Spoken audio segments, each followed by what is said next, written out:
Harassment. You're too conscious. Just ignore it. He said this irritably when I confided in him. I felt relieved when my dependable husband came back from his business trip, but his cold response was unbelievable.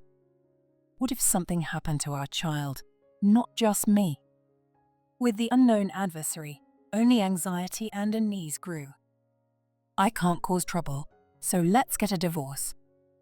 Aiden said this quite nonchalantly. When he returned, Aiden was unexpectedly in a different condition. The small plane he was on during a business trip had crashed, leaving him paralyzed from the waist down. His parents were frantically admonishing him. They likely thought they couldn't handle him financially or physically in their old age. However, instead of worrying about the future, Aiden was smirking.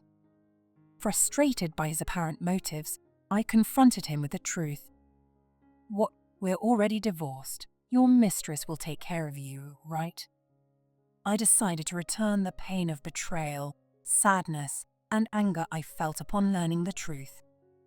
My name is Grace O'Neill, a 50-year-old housewife. I currently live with my husband, Aiden, but it feels like living alone. Aiden's job involves frequent business trips. Because of this, I mostly raised our only daughter by myself. Although I had my grievances, I swallowed them, thinking he was working for us. After our daughter got married, I spent even more time alone. I got into collecting dishes, growing herbs in the garden, and making herbal tea, finding ways to enjoy my time alone. Even when I redecorated the room or changed my hairstyle, Aiden didn't seem to notice when he got home, which was disappointing. Still, I looked forward to traveling together once Aiden retired. I wonder what Italy is like, which is more comfortable, Italy or Switzerland. I dreamed of our future trips while flipping through travel brochures. Aiden, accustomed to international business trips, would surely teach me a lot. At least, that's what I hoped. I never imagined that such an incident would overturn my expectations and our long married life. Let me take you back a bit. The story begins more than 15 years ago when I was just in my 30s. Since Chloe is in daycare now, I can resume business trips, right? Starting next term, I'll be traveling as much as I did when I was single. Aiden suddenly said this, catching me off guard. When he was single, Aiden spent about half the year on business trips to far-off states. If he traveled as much now, he'd be away quite frequently. At that time, our daughter Chloe was just over 3 years old, and I had returned to my part-time job. Aiden used to be a supportive husband, helping with Chloe's baths and washing the dishes after dinner. So, it's no wonder I was shocked when this support was about to disappear suddenly. If he were gone often, I'd have to manage everything alone, including emergencies when our child or I got sick. That's sudden. Chloe is still so young. Can't you at least cut the trips in half compared to when you were single? My parents live far away, so I can't rely on them easily. Aiden's parents live closer, but it still takes about an hour to reach them. It's a bit far to call them for emergencies. I felt quite anxious, but Aiden only frowned. I can't help it. I've been waiting until now. I'm working for the family, so don't complain. Indeed, our incomes were worlds apart. If he said it was for the family, I couldn't argue. Eventually, Aiden quickly transitioned to a life of constant business trips.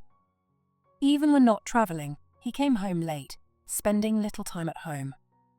Sometimes he even traveled abroad. While I appreciated the souvenirs, the long separations were still lonely. We haven't had much time together lately. I wish we could spend more time as a couple.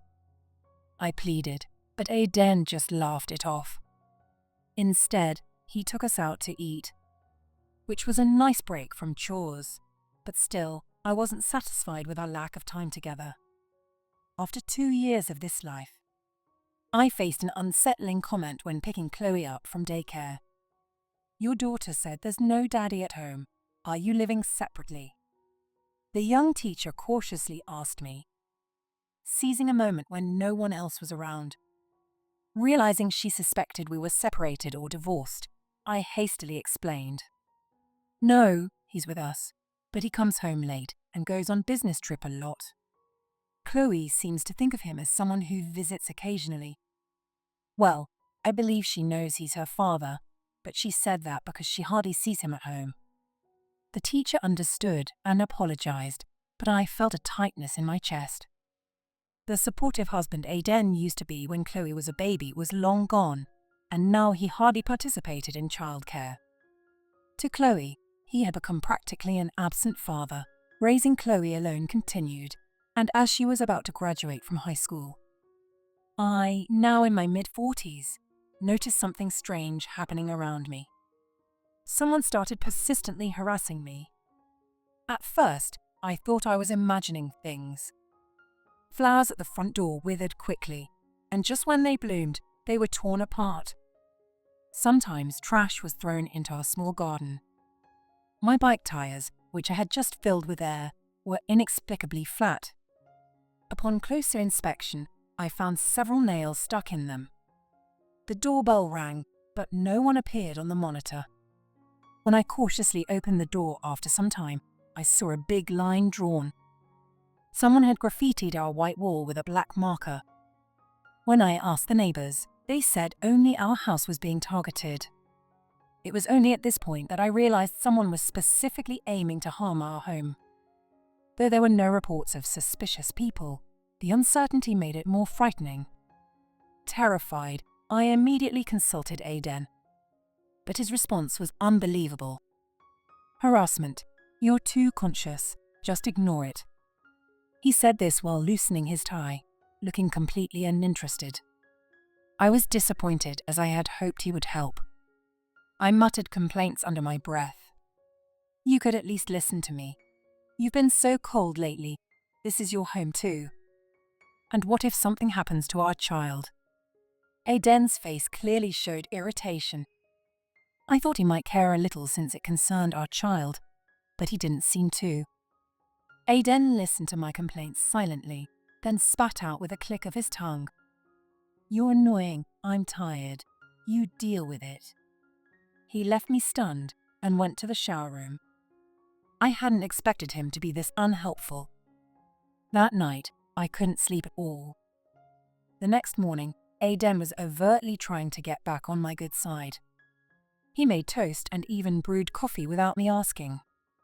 Sorry about last night. I was tired and cranky, so what's the deal? Despite having explained in detail the previous night, he asked what had happened. Realizing he hadn't listened, I felt disheartened, but decided to take it as a positive that he was now willing to listen. After hearing my story again, Aiden snorted. Then, in a light-hearted tone, as if it was no big deal, he said, It's probably just some kids messing around. Worrying is pointless. Graffiti won't bring the house down. Just ignore it. It'll stop eventually. If you catch them in the act, just shout, hey, and scare them off. His dismissive attitude made me realize he didn't understand my anxiety. Even so, I thought maybe he was partly right. I tried to stay positive and move forward. However, the subtle harassment continued for a long time. Now, at 50, Aiden is still constantly traveling for work. He frequently visits two main places for his trips. Short trips often take him to a place about 2 hours away by train. Longer trips, about a month long, take him 2 hours away by plane. Incidentally, this latter place is close to Aiden's parents' home. When Aiden is home, he usually sleeps a lot. Though he's cheerful and kind when talking, I've given up on him helping with chores. The subtle harassment continues even now, lasting for years. Finally fed up, I decided to take action. With professional help, I aim to find the culprit. Once I know who's behind this, it'll be a relief. I'm not afraid to sue. I've always wanted to say that. Though inappropriate, I felt a thrill waiting for the results. What I discovered was shocking. The person harassing us was someone I never expected. I was devastated. I immediately told Chloe, who had already left home, and my parents. Over the phone, they offered many comforting words, but I couldn't shake off my despair.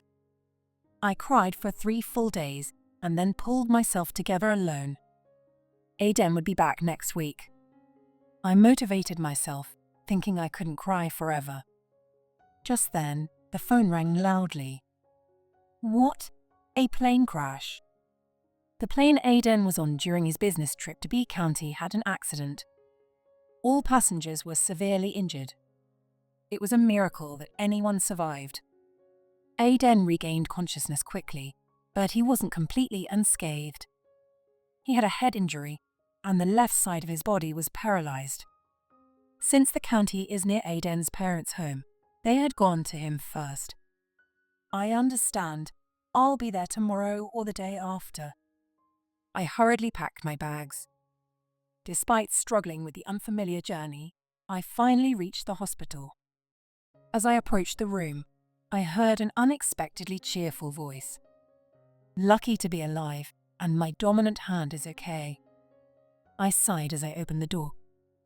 Aiden was wrapped in bandages around his head and arms, but seemed surprisingly upbeat, which took me aback. When he noticed me, Aiden gave a somewhat awkward smile. His parents approached me and stood up to bow. Grace, we'll be troubling you from now on. My mother-in-law shook my hand tightly. From now on, I muttered to myself as I greet back. I must have looked quite stern. Then my father-in-law spoke heavily. It's hard to trouble our DI at our age. If it's too difficult to care for him alone, you can divorce him. His voice was full of sorrow. I wanted to tell him not to say such things.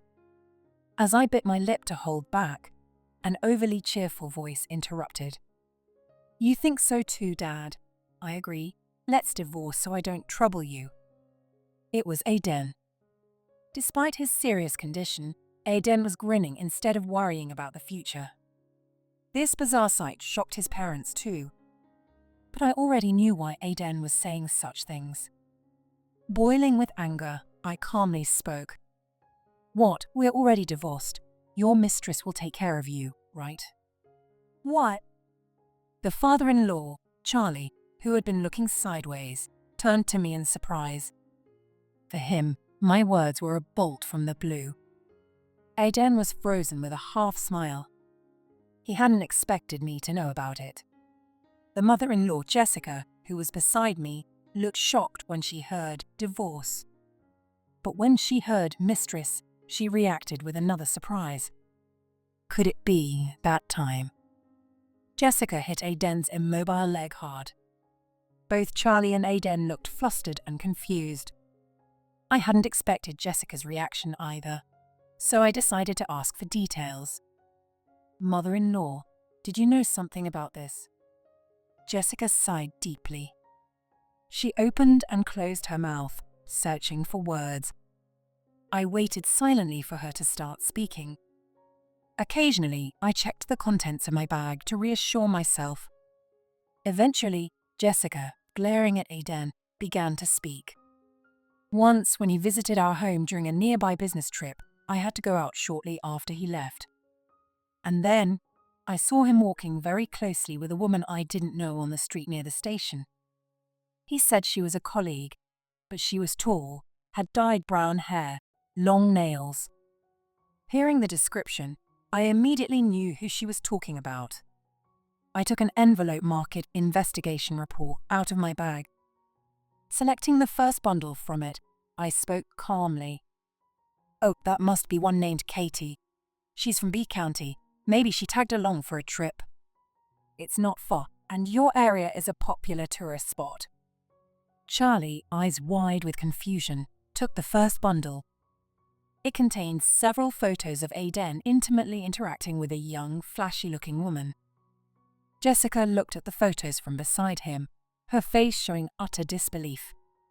Suddenly, Charlie seemed to realize something and muttered, "Did you say one?" I nodded slowly. This was the very reason for my deepest despair and rage. Aiden had a mistress, and not just one. There wasn't just one mistress. There were at least two, and he also had several flings. He already had the divorce papers ready. He planned to divorce me and marry his mistress. By the way, the other one is much older, named Layla. She's very wealthy and single. I took out the second bundle. This one showed a woman clearly different from the previous one. In the photos, she was leaning lovingly on Aiden, with scenes that made their relationship obvious. Even Charlie covered his eyes. So, you know the completed divorce papers you left in the closet? I used them, aren't I kind? You even emailed Katie saying, "This is our chance to divorce without alimony. Let's get married. Feel free to be happy about that." Aiden looked more shocked than I had ever seen. Was it because I found the divorce papers? Or that I knew about the email he sent to Katie? Aiden turned his face to the wall and remained silent. With his body immobile, this was his only way to escape reality. While it was pitiful that he had become disabled, I had no intention of showing mercy. I had been planning to confront him with a lawyer when he returned from his trip. Though the timing had changed, the reckoning had simply come sooner. I continued my assault. "Katie." I called out towards the hallway. A tall young woman with flashy nails and makeup entered. "This is Katie, one of his mistresses." Katie stood next to me, looking at Aiden in his terrible state and exclaiming, "Whoa, this is bad." Aiden turned his face from the wall to us, looking shocked.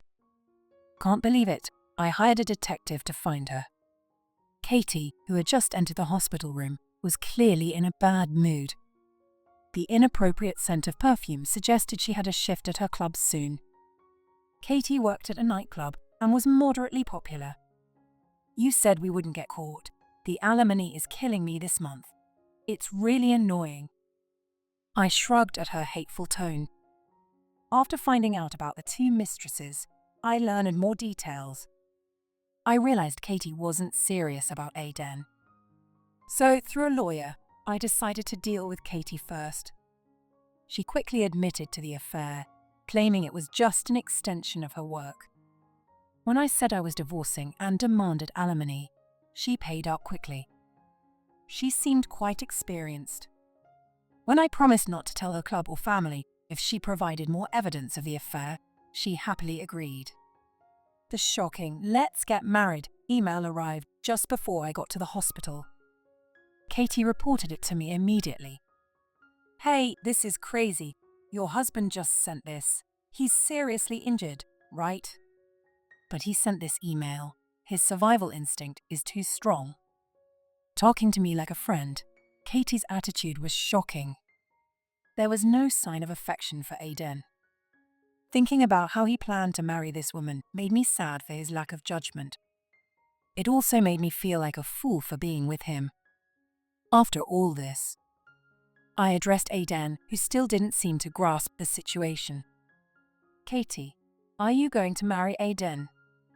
"No way. You're banned from the club because of this mess. Don't ever come back." Katie laughed wickedly. Feeling sorry for my in-laws, I glanced at them. As expected, Charlie was red with anger, and Jessica was sobbing quietly. In the midst of this, Aiden pathetically cried out, "Wait, let's get married. Katie, you're young. You can have my kids." His speech was slurred, likely due to the paralysis. Even after becoming half paralyzed, he was full of energy. Like Katie, I thought he had a strong survival instinct. No way. With one word, Katie cut Aiden off, laughing scornfully. Then she gave me a meaningful look. Realizing she wanted me to tell him, I reluctantly explained. "Katie is marrying a very wealthy man. You were just a client, not a boyfriend," she admitted to the physical affair, though. Watching the results of my revelation, I saw Aiden's face pale as he fell silent. Apparently, he hadn't known anything.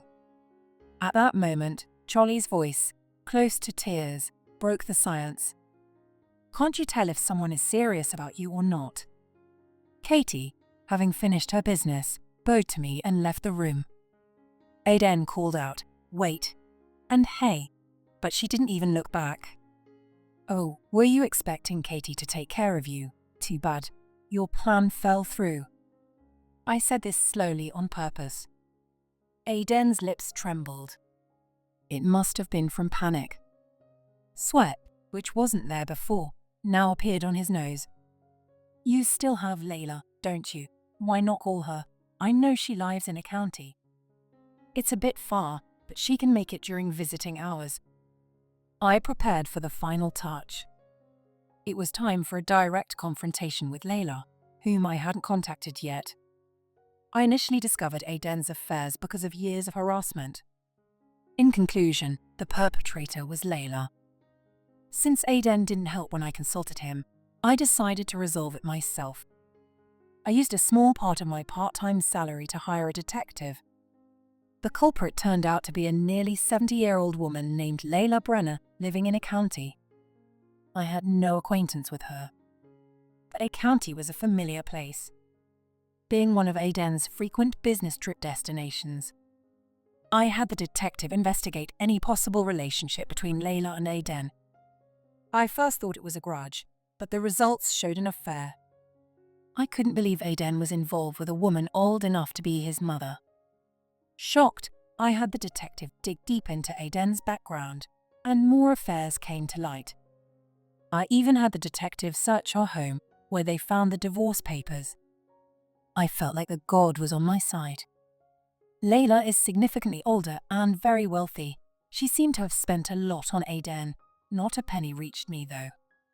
While I explained to my in-laws, Aiden's eyes darted around.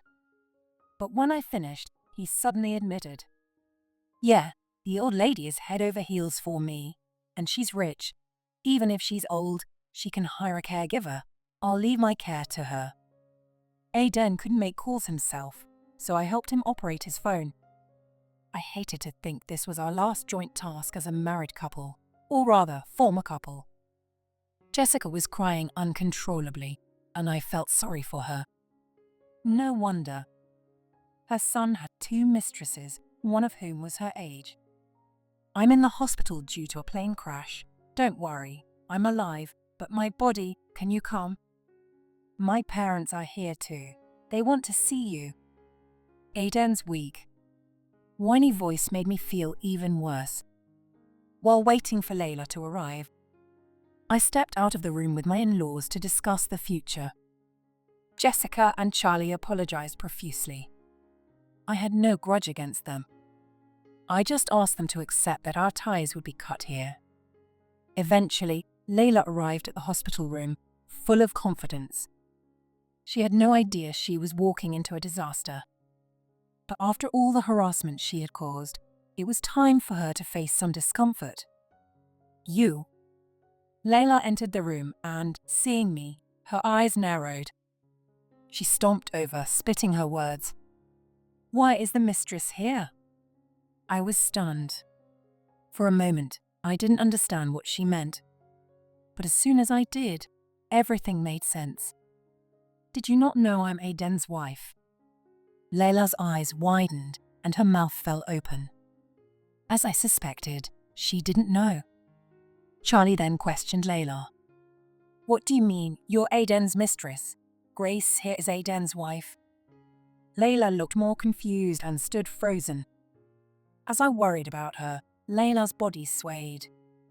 I tried to catch her, but she pushed me away. Jessica offered her a chair, and Layla collapsed into it.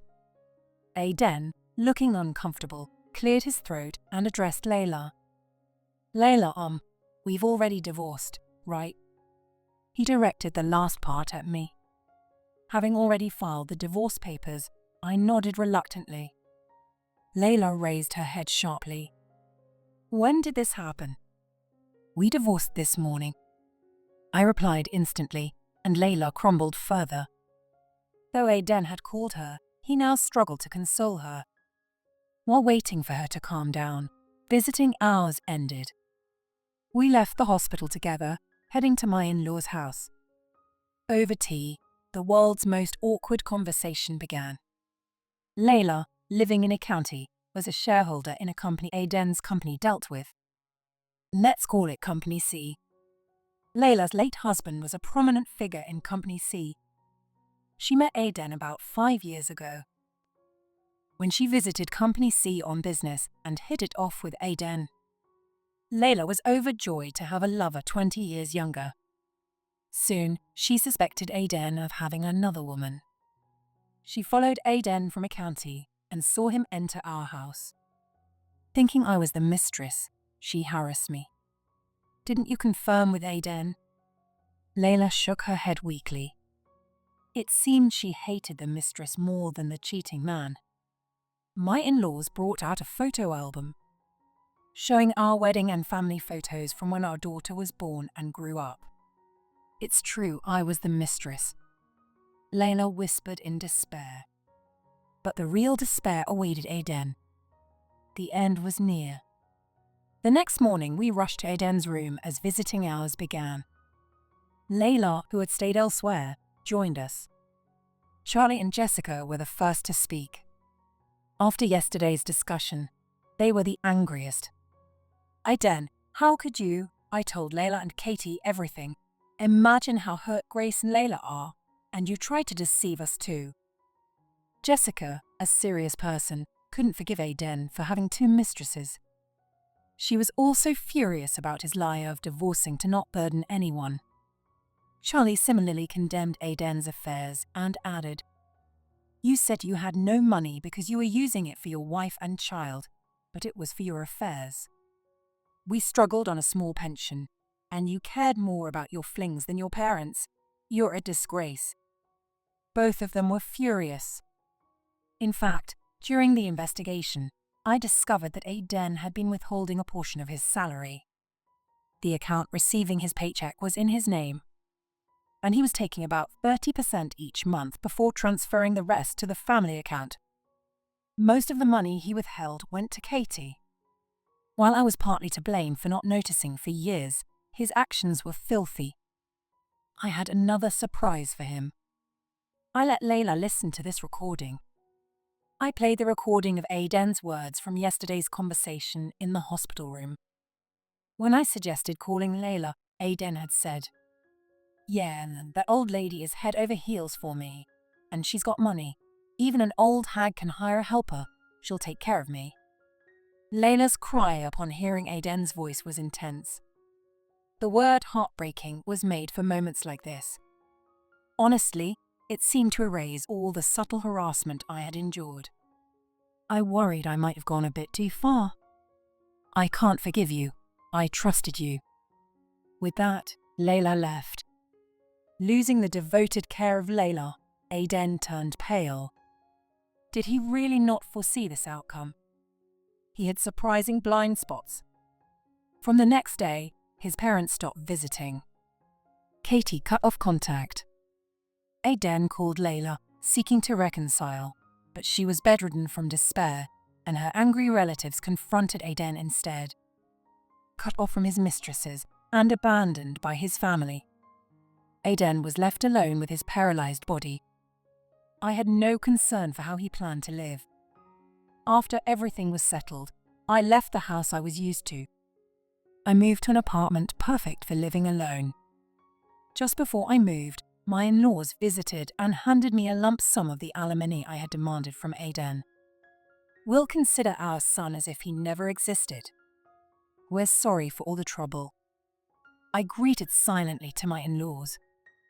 They were still incredibly angry and showed no sign of forgiving Aiden. They promised to keep an eye on him to ensure he wouldn't contact me. With all this money, I might go on a trip abroad. Now single and happy, I was living well. Due to the severity and length of Aiden's affairs, he paid me $15,000 in alimony. Though I didn't take any from Layla, as she seemed genuinely unaware of the situation, I did receive compensation for the harassment. Layla quickly paid and apologized. I had already received $5,000 from Katie. So now I'm unexpectedly wealthy. My heart may be cold, but my wallet is warm. To make up for lost time, I'm planning a long overseas trip with my daughter. From now on, I'm going to focus on making myself happy.